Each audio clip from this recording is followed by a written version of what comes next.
Have you ever stopped to ask, how the hell are we supposed to live this life? I don't mean just to survive it, to force our way through it, but to just actually live.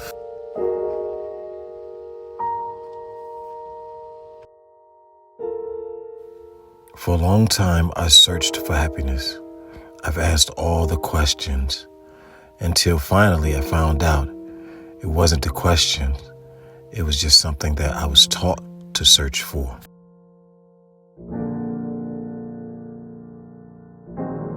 Through all the books, through all the stories, and all the people I've come in contact with, I've found that I have a lot to unlearn.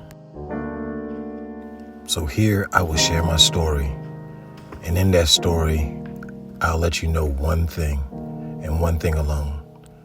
The thing that you look for is always found in the last place you look.